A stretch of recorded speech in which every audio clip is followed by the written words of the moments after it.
control.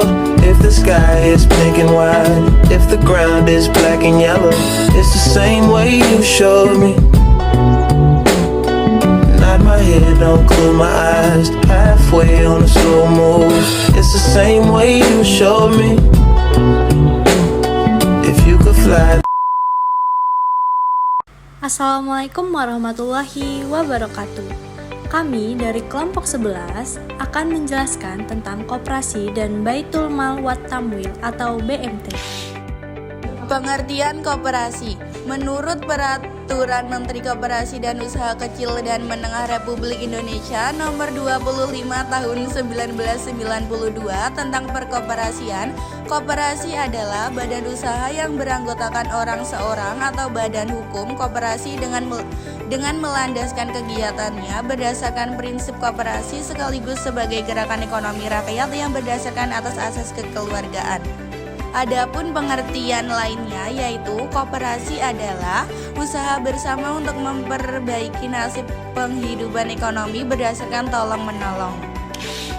Tujuan dan fungsi koperasi. Tujuan utama koperasi adalah meningkatkan kesejahteraan anggota pada khususnya dan masyarakat pada umumnya, serta ikut membangun tatanan perekonomian nasional untuk mewujudkan masyarakat yang maju, adil dan makmur berdasarkan Pancasila dan Undang-Undang Dasar tahun 1945 sesuai dengan Undang-Undang Nomor 25 tahun 1992 tentang perkoperasian.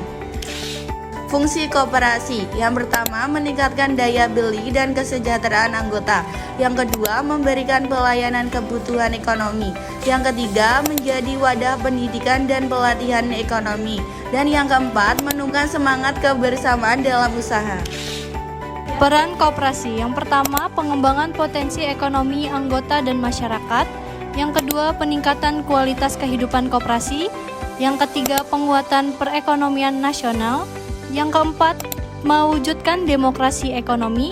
Yang kelima, penciptaan lapangan kerja. Yang keenam, peningkatan akses koperasi. Dan yang terakhir, pendidikan dan pelatihan koperasi.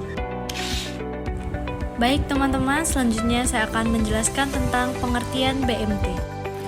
Baitul Mal wat Tamwil atau Balai Usaha Mandiri Terpadu adalah lembaga keuangan mikro yang berorientasikan dengan prinsip bagi hasil, menumbuh kembangkan bisnis usaha mikro dalam rangka mengangkat derajat dan martabat, serta membela kepentingan kaum fakir miskin, ditumbuhkan atas prakarsa dan modal awal dari tokoh-tokoh masyarakat setempat dengan berlandaskan pada sistem ekonomi yang salam, keselamatan atau berintik keadilan, kedamaian, dan kesejahteraan.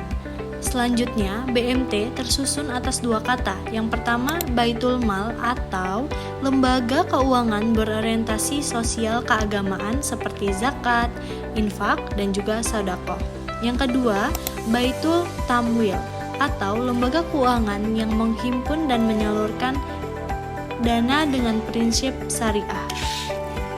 Sejarah berdirinya BMT di Indonesia.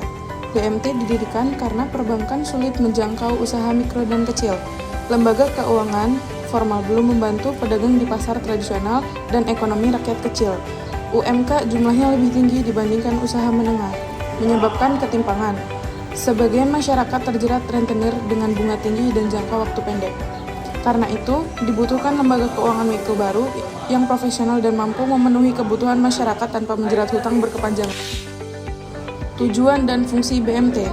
Tujuan utama BMT adalah memberikan pelayanan keuangan yang adil dan berkelanjutan, serta membangun komunitas yang sejahtera secara ekonomi. Fungsi BMT. Yang pertama, penghimpun dana dan penyalur dana atau intermediasi.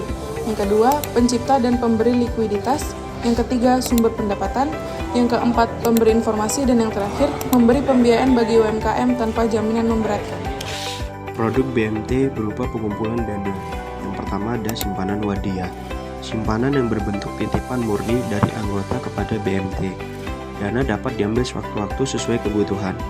BMT hanya berperan sebagai penjaga amanah dan tidak wajib memberikan imbalan, meskipun dalam praktiknya sering diberikan bonus sukarela.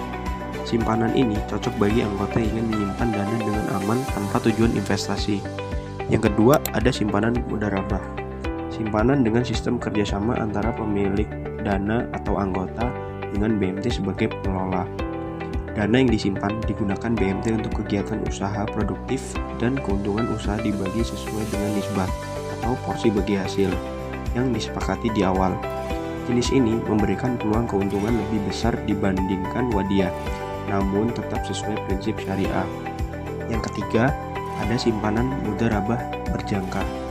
Simpanan investasi dengan jangka waktu tertentu, misalnya 3 bulan, 6 bulan, atau 12 bulan. Selama periode itu, dana tidak bisa ditarik kecuali sudah jatuh tempo. Bagi hasil diberikan secara berkala sesuai kesepakatan. Simpanan ini cocok bagi anggota yang ingin berinvestasi jangka menengah panjang. Selanjutnya ada produk BMT berupa penyaluran dana atau pembiayaan.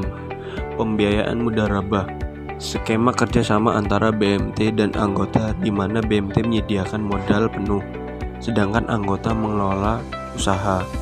Keuntungan dibagi sesuai nisbah, sedangkan kerugian ditanggung oleh pemilik modal sepanjang bukan karena kelalaian pengelola.